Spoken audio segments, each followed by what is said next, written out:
Hello friends, আমরা আজকে যাব হচ্ছে কুমোরটুলি।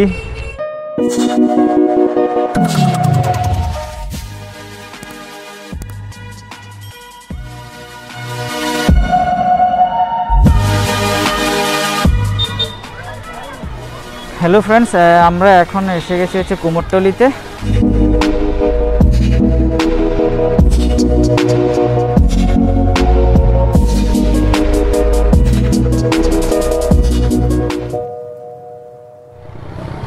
তো ফ্রেন্ড দেখো, রাস্তার দুধারে অসংখ্য ঠাকুরের মূর্তি।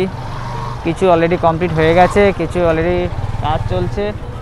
তো বৃষ্টির জন্য একটু ডিলে হচ্ছে, কিন্তু কাজ চলছে।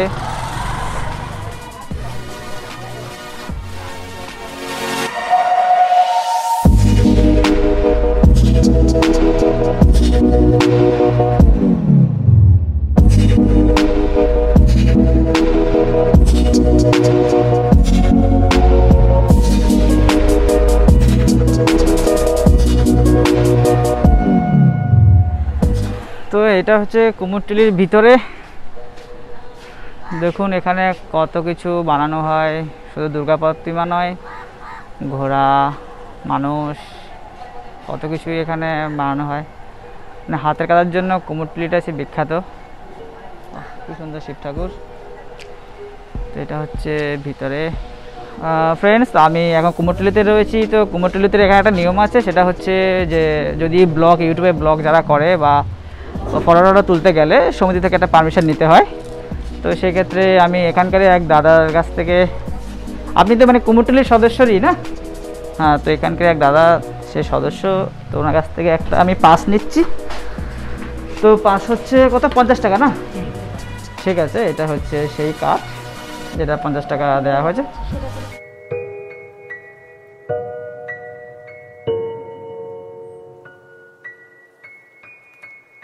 77 বছর ধরে দাদুরা এখানে হাতের কাজ করছে। কি সুন্দর হাতের কাজ দেখুন।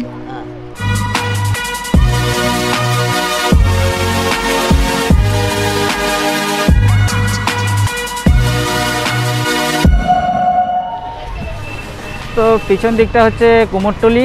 তো কুমোরটুলি থেকে আমরা সামনের দিকে যাচ্ছি, ওইদিকে হচ্ছে ঘাট। কুমোরটুলির পাশে গঙ্গা ঘাট আছে।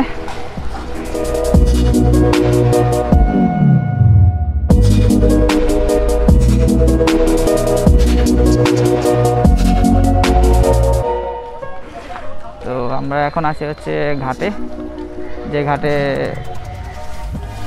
কুমোরটুলি ঘাট। তো কুমোরটুলি ঘাটের এটা হচ্ছে সেই গঙ্গা। এখান থেকে দেখুন মাটি তোলা হচ্ছে, আর অনেকে দুর্গা প্রতিমা সেজে ফটো তুলছে।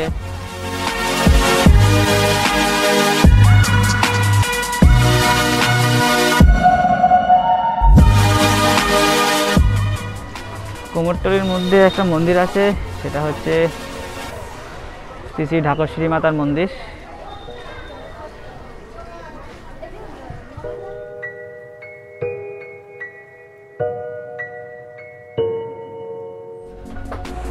তো আমাদের মোটামুটি কুমোরটুলি ঘোরা হয়ে গেছে।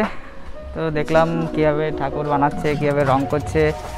আর সবথেকে বড় হচ্ছে কুমোরটুলির ঠাকুর হচ্ছে সারা পৃথিবী বিখ্যাত, আর এখানকার ঠাকুর সারা ওয়ার্ল্ডে যায়। তো কেমন লাগলো কুমোরটুলি ঘুরে? খুব সুন্দর লাগলো, খুব ভালো। স্পেশাল কি দেখলে এখানে এসে? এখানে দেখলাম যে সবাই কিভাবে বানাচ্ছে, কুমোরটা যেভাবে বানাচ্ছে সেটাই। আচ্ছা, ওকে, টাটা।